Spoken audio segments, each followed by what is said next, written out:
Good evening, everyone, and welcome to today's lecture, which is hosted by the Anglo-Israel Archaeological Society. My name's Sarah Pearce, and I'm the chair of the Society. And today it's my very great privilege and pleasure to welcome Professor Avraham Faust, who's going to talk to us on the subject of Life in Building 101 at Tel Eton. But first, before I introduce Avi, a few words of housekeeping. As you will already know, your video screen has been turned on when you joined the Zoom meeting. Feel free to keep it on during the lecture. Many people find that it gives a more personal atmosphere to the occasion. There will be time for questions at the end of the lecture, so please do put your questions in the chat, and I will pose the questions to our lecturer. Please note that our lecture is going to be recorded and it will be made available on our YouTube channel together with recordings of other Anglo-Israel lectures. Finally, we're a charity and we rely on the generous fees and donations of our members and friends to carry out our activities of hosting public lectures, sponsoring student participation in excavations and museum studies or related activities, and also to publish our peer-reviewed journal Strata, which is distributed to all members. If you're not yet a member, please do consider joining us. The cost you will find is very reasonable, and further details can be obtained from Claire Wilkins, our administrator. So now to introduce our distinguished speaker. Avi Faust is Professor of Archaeology at the Department of General History at Bar-Ilan University. And since 2006, he has been the director of the Tel Eton expedition, about which we will hear today. Avi is also the director of the National Knowledge Center on the History and Heritage of Jerusalem and its environs, and a survey in the Negev Highlands. He's been a visiting professor at Harvard and at Chicago, also a visiting scholar and fellow at the Oxford Center for Hebrew and Jewish Studies at Oxford University and the University of Cambridge.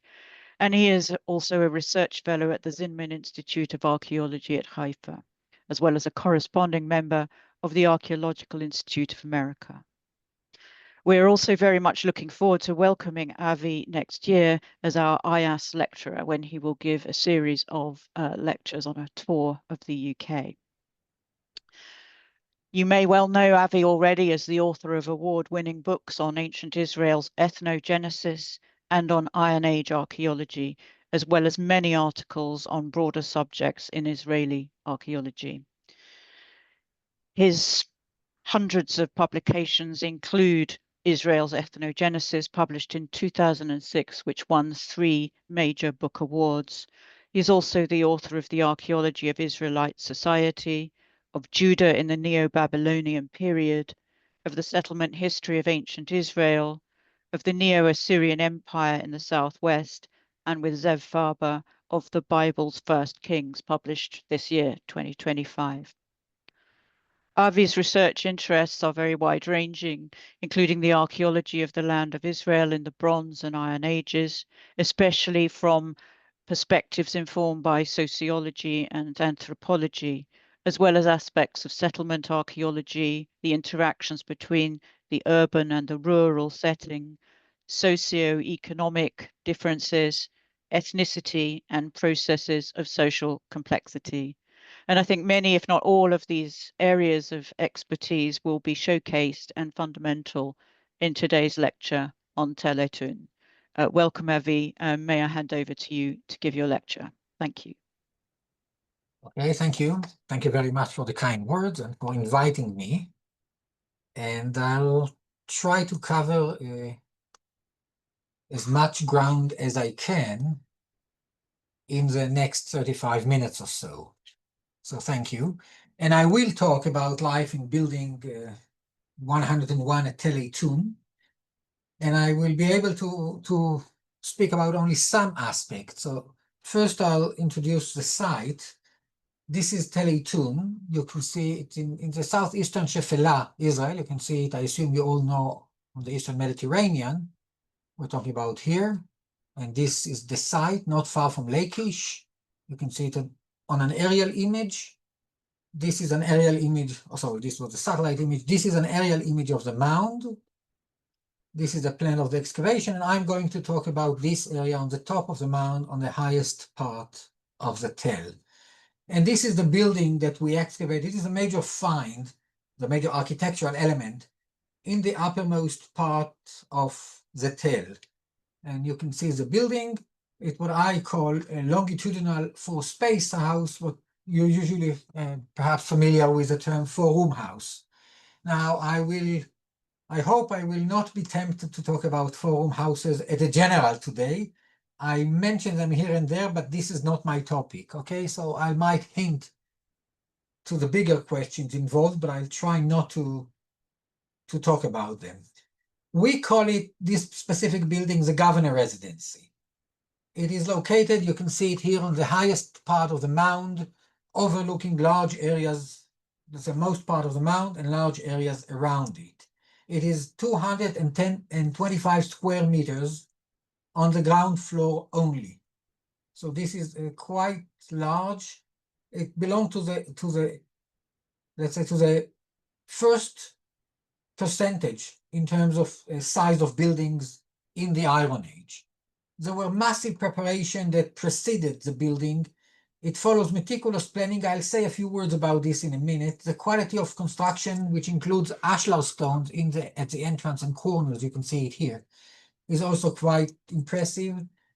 I mentioned the location. I will mention the find in the building, but there are many surpluses, dozens of storage vessels, and this is a dwelling, okay? We have the faunal remain. We have, let's say, a relatively large percentage, for example, of wild animals like gazelles, which probably reflect high standards of living. We have imported wood, including cedar. We have a collection of bullae, ceilings, and sill. And the building is not only built on the top of the mound, but there is no other building built adjacent to it, perhaps in one corner, which is also something that is, let's say, associated with elite dwellings at its time. Now, I'm not going to swear that the governor of the city lived there, although I think it is very plausible. But it was a residential building, it wasn't a public building, and it housed an extended family. And this is, I will try to explain why. We excavated the building in a course of 10 seasons of excavations. The building was sealed. You can see it here by the foundations of a massive Persian period building, which sealed the Iron Age remains and preserved it. So everything we found was in an excellent state of preservation. We have about more than 1 meter debris, Iron Age debris above the floors. So we found lots of finds in situ. The building is in an excellent state of preservation. You can see, if you can see the mouse that I'm moving, only this corner was robbed, but only the walls and not the floor. The floor was practically intact even here. So the preservation is very good. Everything was sifted, 100% sifting. Every sherd, including body sherds, was registered. We have thousands and thousands of sherds, but we know each sherd where it came from. The floors were mostly excavated using a grid of 20 on 20 centimeters. And we keep all the material so we can use it for future analysis. So the preservation is good and the recording is good, and we can use it to learn about the building. We know a great deal about conception, birth, life, death, and I would say execution, and even decomposition of the house. Today I'm not going to talk about all of these. I'll mention some of them. I'm going to focus on the life of the building. I will just say a few words about the other component, just to give you an idea about the wealth of information that we have from this building. So you can see this is the building when it was built. It's very well planned. It's a classical, what we call four-room house. The entrance is almost exactly from the east, which is again a feature of this period. You can see three long spaces, one in the center, one in the south, one in the north, and then the broad space. The spaces were subdivided, and I'll speak about that in a few minutes. Massive preparation preceded the building. You can see this is the floor makeup below one of the rooms. This is the floor makeup below one of the walls. This is in the courtyard. You can see you have kirton blocks that were served as a foundation to the floor. The floor was just on top of that. We don't have such kirton block here, and I'll say something about this in a minute. But the area was leveled and then planned, and the material were laid according to plan. Different materials in different rooms below the floors and below the walls. You can see ashlar constructions. And here I mentioned that we didn't have kirton blocks, stone blocks here. When we excavated it, we found a foundation deposit. And the date of the foundation deposit itself. And the material from within the foundation deposit, we sent it for radiocarbon dating. And the same applies to material from the floor makeup elsewhere, gives us a date in the beginning or early 10th century BCE, which is very interesting. You can see here, this is a radiocarbon date, carbon-14 date from the material into which the foundation deposit was embedded. And this is iron 1. But the material from the foundation deposit and the floor makeup points to the beginning or first half of the 10th century. And it has very interesting implication. One implication, which I'm not going to talk about today, is that the building was erected, and this is a massive building, erected at the time of the debate at what is usually called the United Monarchy. And we wrote an article in Radiocarbon with the date, and later it was followed up with all the tabloids, and I was misquoted, and my gray or white hair is from this. It was horrible. But I'm not going to talk about it today. Only one interesting implication, that this building stood, it existed for almost 300 years. Let's say well over 250 years.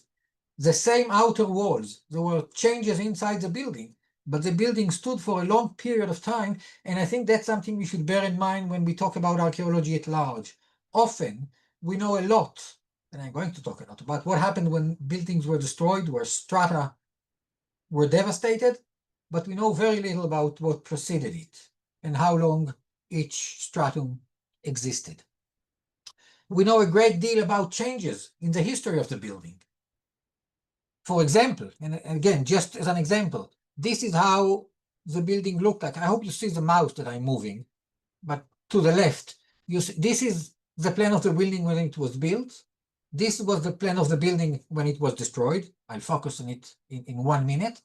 But you can see during its time, for example, this wall was built here, dividing this large room into two. And then it occurred to us that here we have another room with two entrances. Why would you need a room with two entrances? And this is something interesting. Those people knew that they are building those houses for a long period of time for extended families.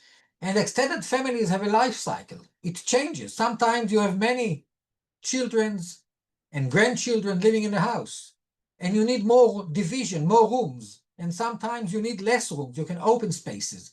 But if you'll do it by breaking walls, the entire building might collapse. They didn't have pillars like we have today. So they built large spaces with two entrances. And then you could simply divide it into two and you have two separate rooms. And later we saw it in other buildings, not only at Tel Eton. And jumping to the death of the building, I think the building was executed. When the city, and now I'm jumping on the main part of the talk, the building was destroyed by the Assyrian army, probably by Sargon II. Being the major building, maybe the governor residency on the top of the mount, it was selected, it was burnt on purpose. Adjacent buildings weren't fired. This one was, and I think this is a sort of a symbolic execution after the city fell.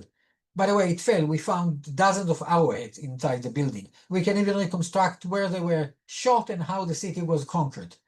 But I'm not going to talk about that. I'm not going to talk about the death of the building today. I'm going to talk about life in the building. So now, in the remaining time, I'm going to talk about how people lived in the building. And we know a great deal about it on the last few days of the building, before it was destroyed. Because it was destroyed and everything was buried under the debris, we can reconstruct use of space before the destruction, I think, quite reasonably. We have 200 complete pottery vessels from this building. We have 500 artifacts like arrowheads or knives or weights or anything. About 500, and of course, numerous additional finds like olive peels, grain seed, flints, bone, things that we don't count one by one. So I know thousands, tens of thousands, we don't count them, but one by one. So we have a great deal of information about this building. It had 2 stories. We know something about the second story, and I'll demonstrate it in a minute. Today, I will focus on the first floor. Concerning the second floor, I will just say a few things. One of them, we don't have stairs. People climbed with ladders to the second story, sorry. We know of many artifacts that they fell from the second story, that they give us some idea of what activities took in the second story. Most of the sleeping spaces were on the second story, and one space was used for some sort of administration. And this is the building, and above this room here, we found, you see this, many vessels in situ, and then this chalky material here, which is the remain of the second story.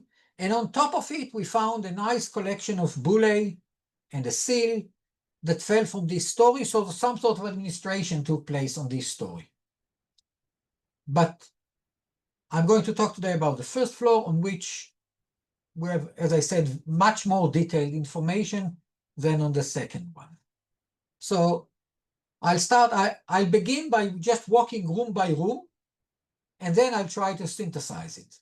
So I'll start with this room here. We call it room C. You can see some of the finds here, here, and here. We have almost 40 storage vessels in this room, with 1 funnel and 1 lamp. That's all. And this room was used to store liquids. Again, okay, I apologize. In a sense, every slide, every room is an article. Some of them really are. One of the rooms already 2 articles. I can't elaborate on everything, but what I'm saying, it was used for wet storage. It's based on what we found inside the vessels. We didn't find a single seed, burnt seed. The room was burnt, but no seeds, no find like that were stored there. It's based, and I'll say something about it, on the funnel that we found. And this is the only room in the building that never faced the sun. It was never exposed to direct heat, direct sun, which again, according to what we know from other societies, this is the best location for liquids like oil and wine. So I think this reconstruction is pretty safe. An anecdote is, as we excavated, we found lamps in this room. I said we have storage vessels, a funnel, and a lamp. The lamp was found near the entrance, and we had another funnel here and another one here by the entrance. And this pattern suggests that it's just like switch light today.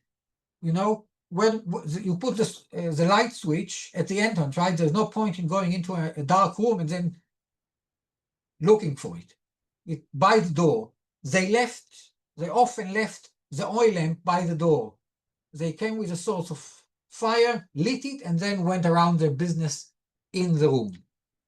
So now I'm moving to room D. We call it the pantry. It's used for dry storage. We found 2 or 3 vessels with olive oil, with olives. They were fired, so we found the pits. 2 or 3 storage jars with grapes, lentils. We found 2 concentrations of garlics that were hanged on the wall and fell down. And by the way, if you want an academic proof that garlic doesn't bring you good luck, this building was destroyed by fire. It didn't help them. So this, we call it the pantry. That's where they had stuff that they used for immediate use. People came in and out all the time. That's why they had a lamp at the entrance. And also, interestingly, on the first storage vessel, right by the entrance, they had, you can see, a pile of bowls placed on top of it. So when you went into the room to take something, you could pick an empty bowl, take the oil lamp and go take whatever you needed, fill it, and then go to the kitchen, and I say something about the kitchen, and use whatever you took. Okay, this is another room used for storage, and there's another one. And now this is the room in the corner, which is, again, also dry storage. You can see this is above the floor. What we found here, we had some storage vessel on top of it.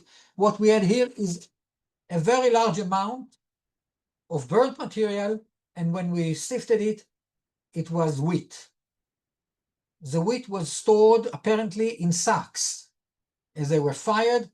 So we found lots of wheat. This is the floor, and the wheat was on top of the floor. Again, huge amount of wheat below various types of storage vessels. Interestingly, in this room used for dry storage, we found, in addition to the wheat, a large number of storage vessels, but also other vessels and another funnel. We have two funnels in this building. This one was found in the dry storage room, and this one was found with the wet storage, and you can see the difference.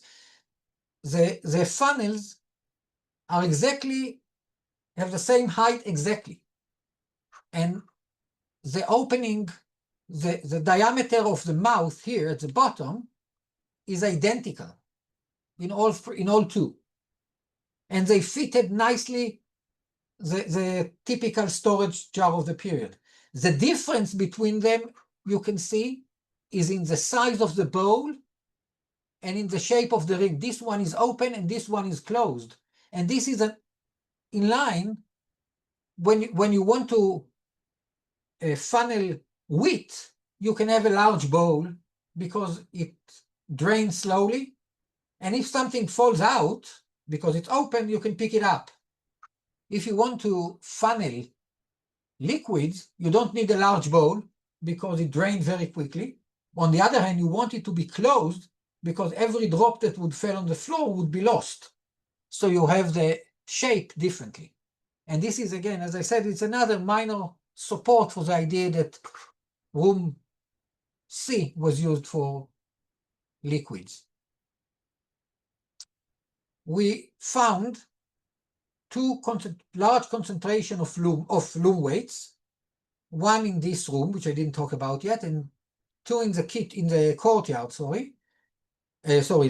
There were at least two looms standing here in this part of the courtyard, and another one in this room. I think it suggested there were at least 3 married women in the building, because looms were symbolic of femininity, and it's likely, and again, it's best also on ethnography, that every married woman had her own loom.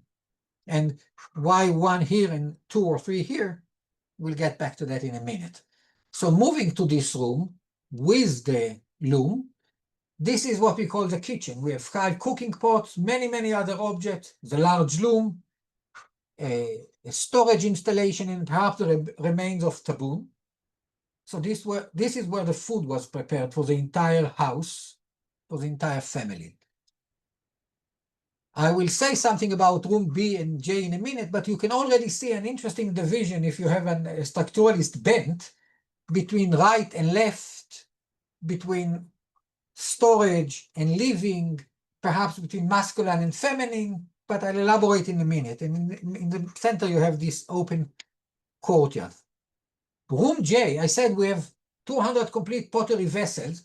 And by the way, you can see them marked here either in red or sometime in black. But all the circles are vessels. You don't have a single vessel in this room. Why? Again, it doesn't seem to be by chance. It's a fairly large room. I think it's the second largest room. And I think, and we published it, again, there are many of the things that I say were already published, not all of them. We think that this room was used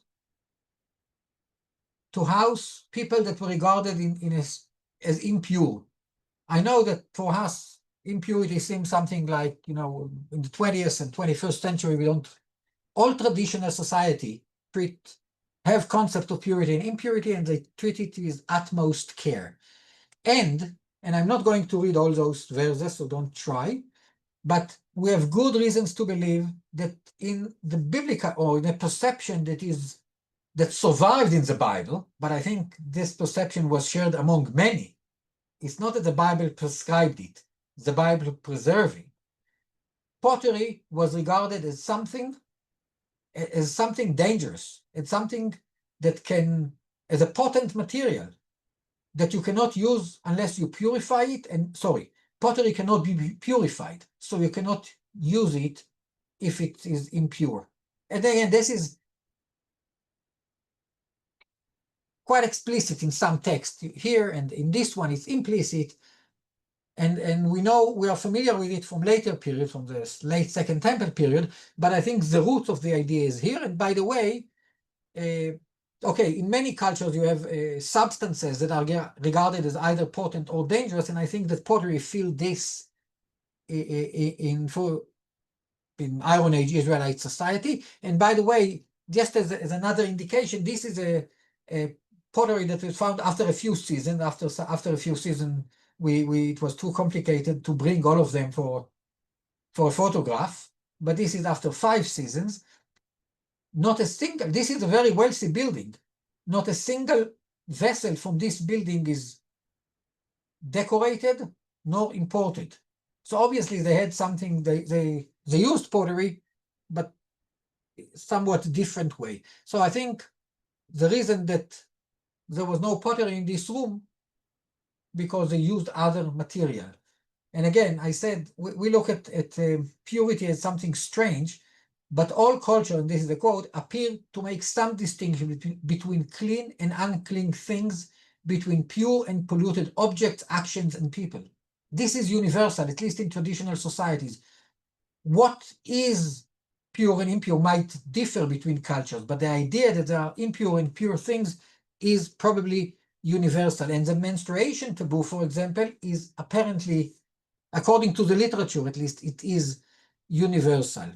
On the other hand, concern with purity appears in all biblical genres, not only the priestly writing.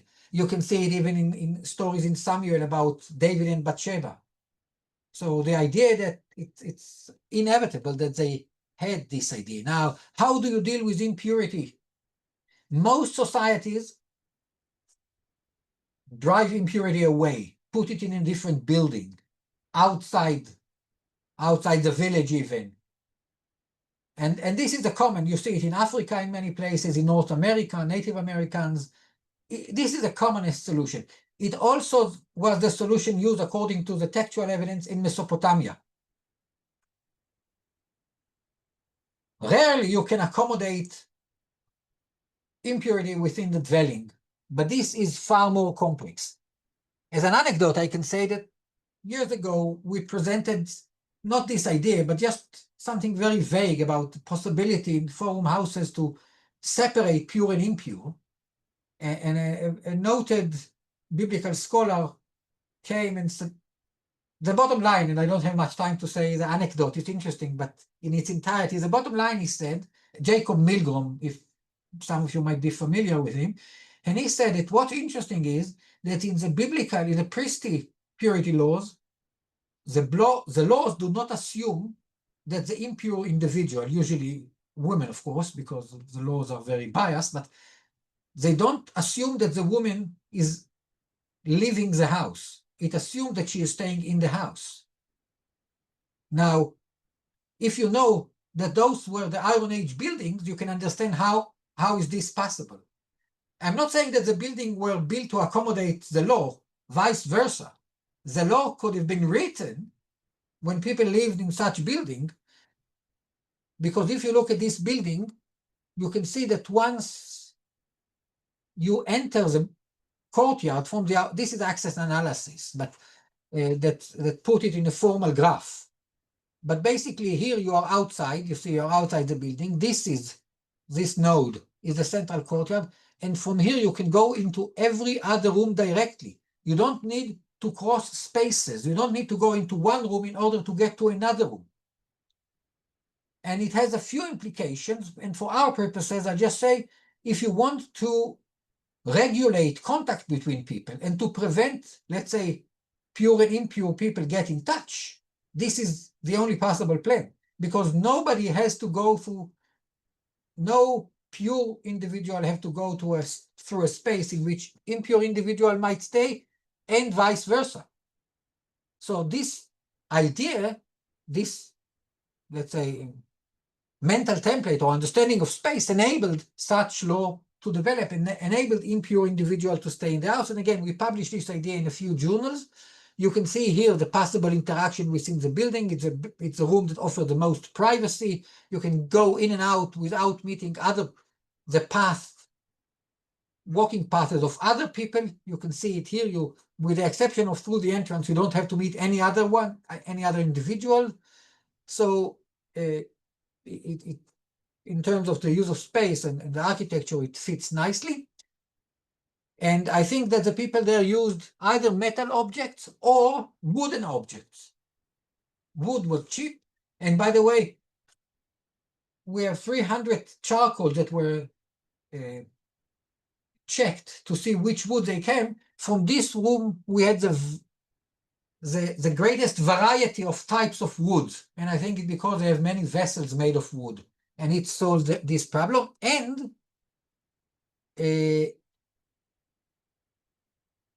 this is the entrance to the room. It's not really chalk, but it looked like chalk, so I'll call it chalk. So you have a plaster, like you have something that look like a plaster. It's not exactly plaster at the entrance. And at the edge, we found basing. And I think what you can see here on the map, this is where the purity right, in a rite of passage. People change status from impure to pure. They do it at the threshold for many reasons. All, let's say, typically rites of passage take place at the threshold. So the impure individual stepped outside on this, again, sort of plastered surface, and water were poured over that individual, and hence it became purified. Mikveh is a much later development. During the Iron Ages, that poured water, and after we found this in Tel Eton, we found similar spaces with no pottery also in other sites. Sorry, I did it quickly. As I said, every slide is an article, so I'm just trying to give you an overview. And now I'll move to the last room on the ground floor, the one that I didn't talk, room B. And I try to do it. And this room I suggest was used for the grandmother and grandfather, the eldest couple. This is the largest room in the building, on the ground floor at least. And this is the only living room, the only room that could have served for sleeping in the ground floor. All the other, I already told you what they were used for. You can't go to room C here and sleep. You don't have the space. And among the find, I'll show you a picture. We had a nice foot bath. The only one, it's a rare find. It's a status symbol.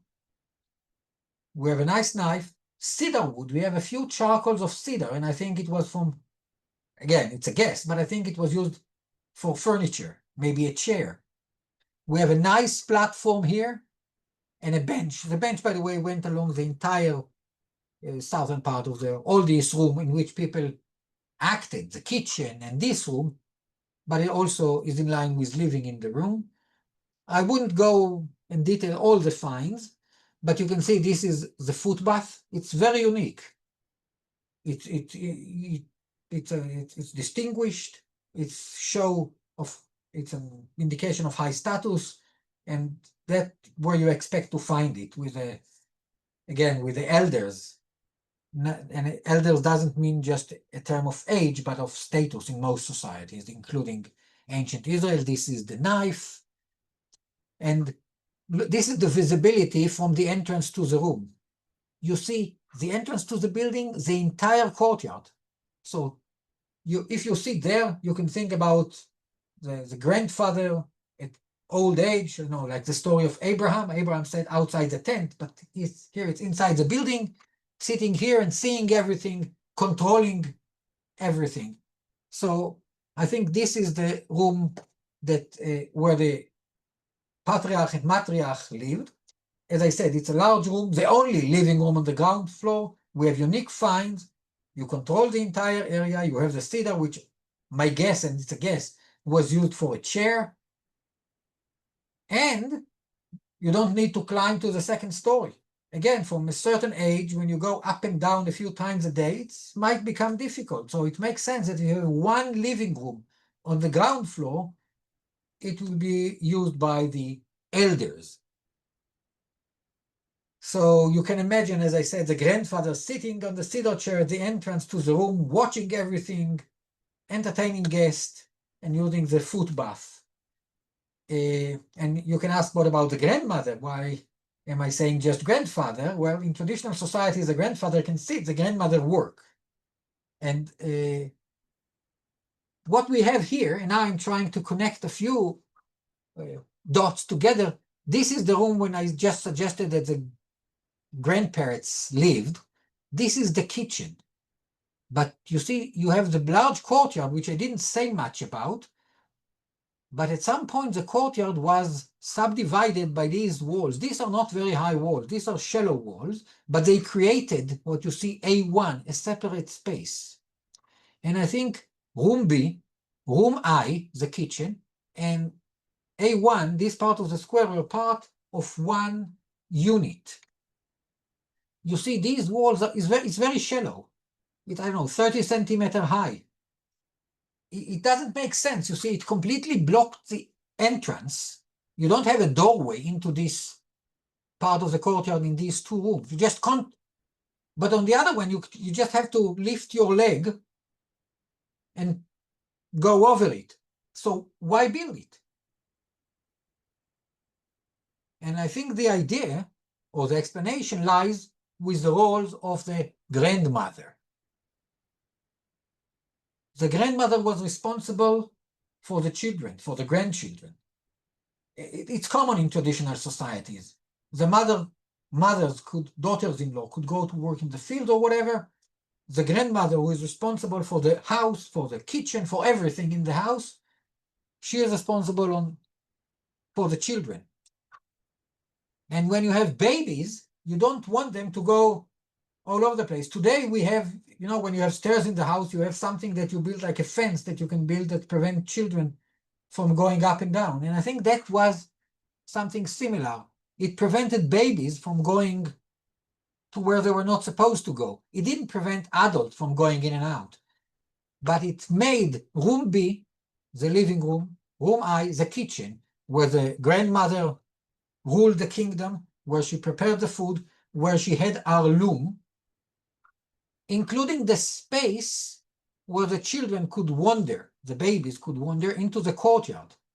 And it fits nicely with what we have in this part of the courtyard, because we have the largest concentration of astragali, which is often considered to be used as toys, was found in this part of the courtyard, and a little bit in the kitchen.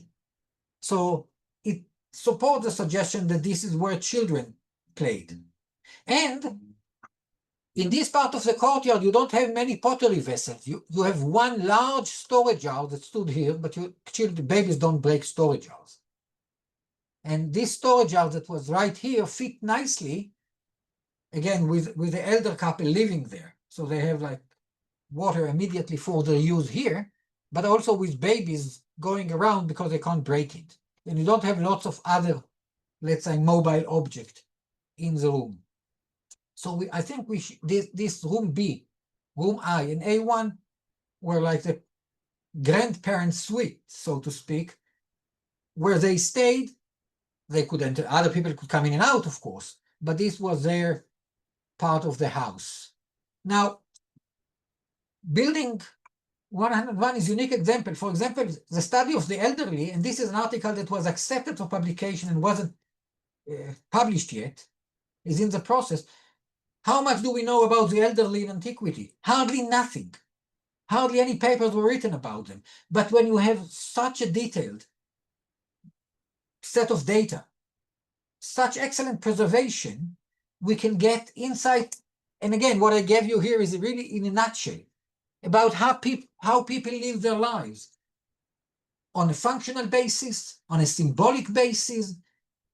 And I think what we have here is, again, it's a wealthy family. It's not a regular family. It's an extended family of at least 3 generations. It's a wealthy one. But this is, again, an example of at least many of the families lived in the Iron Age. And I think much of what we learned from this building can be extrapolated to other similar buildings. And if I try to zoom out, I can say that, again, I wasn't tempted to talk about it. I managed to resist to talk about forum houses in general. I'll just say that the forum house is an embodiment of the Israelite society. You can expand it to talk about cosmology, about many other things. It's no chance that we have hundreds of such houses following very rigid planning. It's like a mental template to understand Iron Age Israelite society. And I end with this quote from Churchill. He said it when the parliament was rebuilt: "We shape our buildings, thereafter they shape us." Thank you for your attention.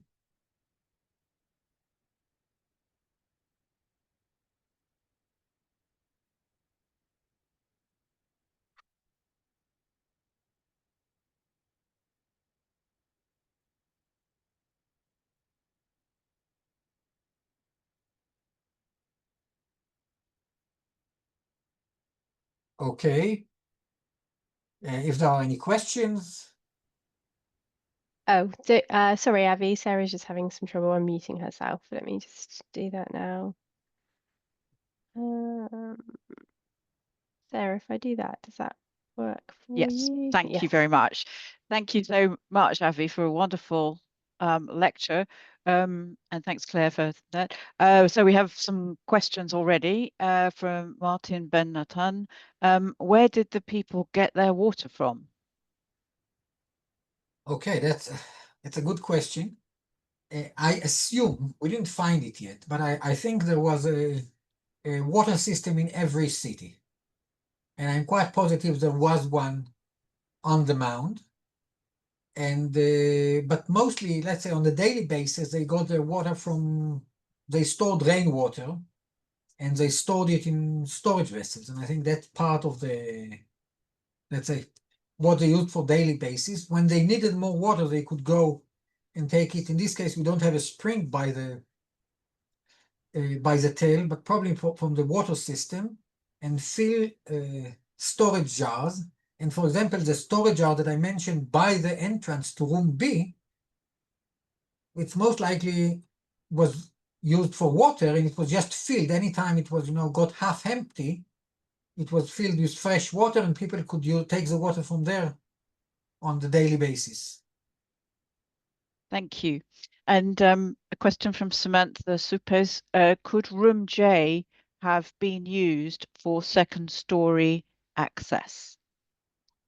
We don't have stairs in this room. We have a very nice floor, like sort of plaster, very well preserved, but there are no stairs. So again, and we probably have lots of roofing material, so the roof fell there. So I think it's reasonable to think that they climbed to the second floor with ladders. Okay, thank you. Please do keep the questions coming in. Could I ask a question about the elderly at this period? Is this defined by generation? So if you are a grandparent, you are necessarily elderly, or is it defined by a particular age? Is it possible to define it by a specific age? A very good point. I think we should distinguish perhaps when in English between, we say elderly and elders. And Yes. it's not identical. The word zaken in Hebrew can be used for both purposes. But when you talk about the elders at the gate, it doesn't, let's put it this way. Being elder is associated with old age, but not every person of old age is regarded as elder, because it also denotes status. Think, for example, of words like boy. Like 100 years ago, the word boy was used for servants or slaves, even if they were 80 years old. There are interesting reasons why, but let's say old people could have been treated as children. So it's complex. I think, and by the way, for example, if you're familiar in the Passover Haggadah, there's somewhere saying, "Arei ani keben 70 shana," which is literally, I am like 70 years old. And some of the commentaries say, what is like 70? Are you 70 or aren't you? What is like 70? And I'm not saying that that's the right explanation, but it just gives you the idea. And a common explanation is that he was much younger, but he said, I'm respected like a 70 years old. Right. So it's also a question of status. Like the word father, Av, in the Bible. I don't think anyone who fathered children was regarded as a patriarch, as a Av in this sense. So there is like an interesting interplay between the real age, the family status, whether you are a grandparent or not, and the social status. But generally there is some overlap at least. So I hope I answered the question. Yeah, that is a great answer. Thank you. It's fascinating what you said about the space for purity and how this connects with biblical laws, and the idea that the space may have been influential there in the development of laws, I think is what you're implying. Yes. Could you give us a sense of what you think people actually did in this space that was for impure people? You said it was empty. And how long, for example, they might be expected to be in such a space? Okay. One thing that I think we learned from traditional societies is that people really treat impurity with respect because they fear. It's more than just other laws. It's something that people are afraid of. So if there are, let's say, cultural prescriptions, people tend not to play with it. Now, status of impurity for more than a day was rare for various reasons. So I don't think that the room was, like in common use all the time. So having a room for such purpose, you can do only if you are very wealthy. And I think having a room to start with is sort of, a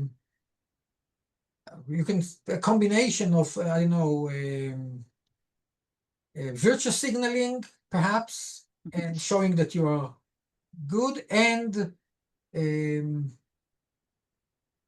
like extravagance. I forgot the term in English, when you're, using resources just to show that you are capable of doing it. Ostentation or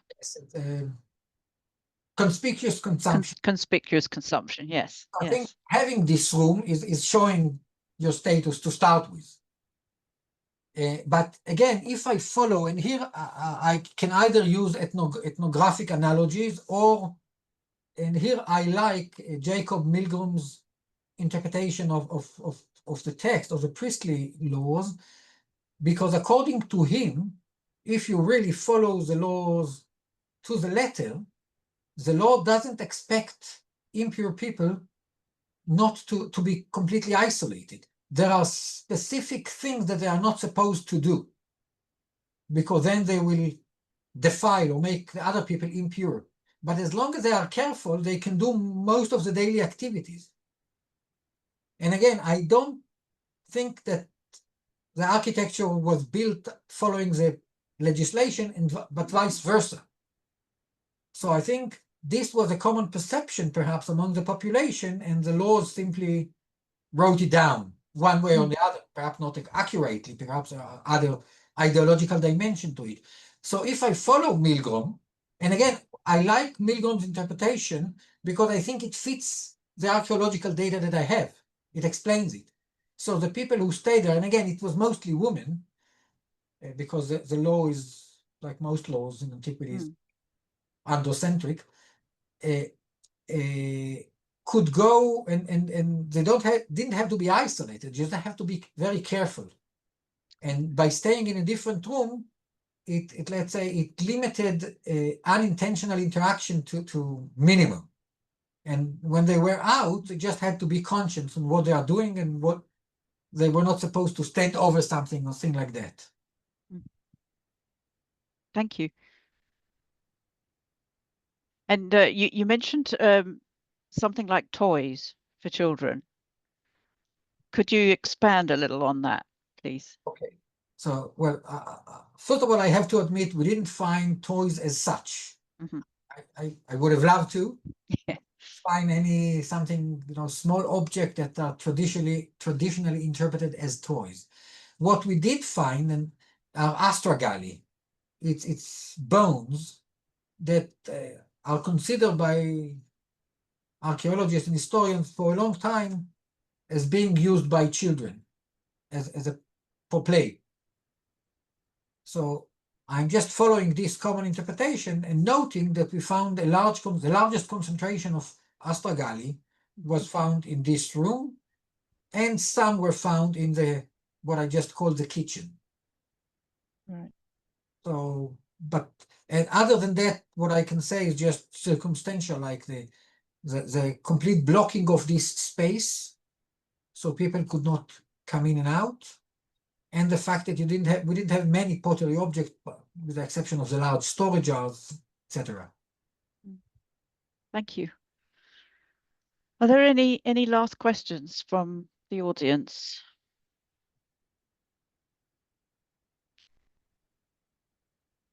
Don't see any. Well, Avi, may I wrap up proceedings by expressing our enormous thanks to you for this wonderful lecture. You've taken us through an extraordinary house, room by room. And as you said in your lecture, every slide that you have shown is an article and represents an incredible wealth of research that you have undertaken over the last 20 years. And presumably there will be more from Tel Eton. So thank you so much for sharing your huge expertise and experience at Tel Eton and all the other work that you've done. We look forward very much to welcoming you here in person next year and to hearing more about your work then. But for now, thank you very much indeed for everything you've given us this evening. Thank you. Thank you.